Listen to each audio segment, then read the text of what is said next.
Thanks for staying with us for the second half of Fox 4 News at 10. I'm Jane Monreal. Patrick Nolan is off tonight.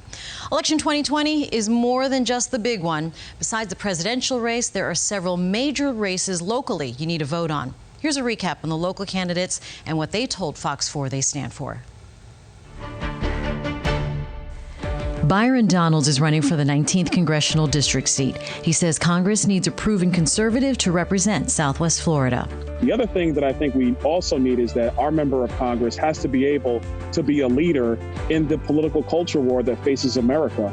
It's something that requires strong conservatives who are not afraid to speak out and speak up about what conservative principles are and how that actually fixes a lot of the issues in our country. Democratic candidate Dr. Cindy Bonnier says she plans on bringing her working class experience to Washington.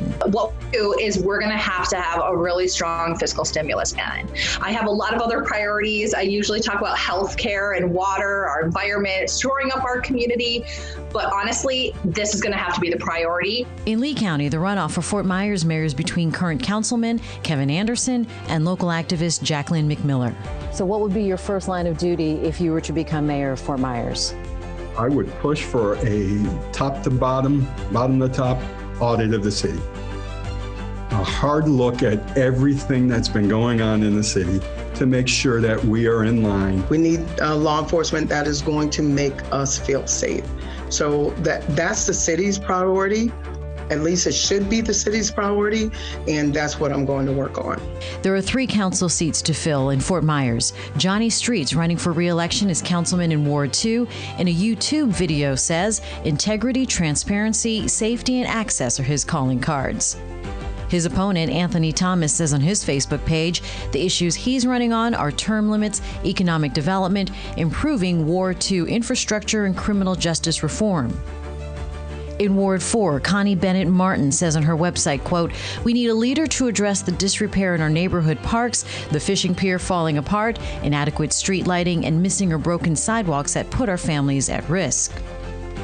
Former Councilman Liston Lynn Boschette is also running for Ward 4. On his website, his focus includes, quote, improving transportation systems and utility infrastructure, enhancing property values and green space, ensuring public safety, and strengthening public development. In Ward 6, Darla Betzer-Bonk says on her homepage, quote, "I will inspire transparency in government and strategic growth throughout our community." Also in Ward 6, Margie Metzler says public office wasn't on her agenda when she moved to Fort Myers, just a, quote, new pathway for what I do best, which is taking care of people. Then, in the race for Lee County Sheriff, Democrat Robert Neild previously told Fox 4 if elected sheriff, he would work on rebuilding the system, including, quote, demilitarizing the department, de-escalating the violence and aggressiveness in which law enforcement is sometimes associated with, and update the department for the jobs that have been thrust upon it. Michael Coach Ray Qualls on his website says his mission is, quote, for law enforcement to lift people up so they can be the best they can be. He also says he can save Lee County $20 million by lowering the crime rate. Former LCSO Commander and Major Carmen McKitty says it is honor, integrity, and a sense of duty to run. In his candidate statement, he says, quote, over the past year, I have become extremely alarmed at the conduct of the top leadership at the Lee County Sheriff's Office. McKinney is referring to interim Sheriff Carmine Marcino, who was appointed by then-Governor Rick Scott when Mike Scott stepped down. In a Fox 4 investigation, we raised questions into Marcino's employment history in order for him to take the Florida law enforcement exam, but FDLE said they didn't have enough to justify further investigation. Marcino easily won the Republican primary in August.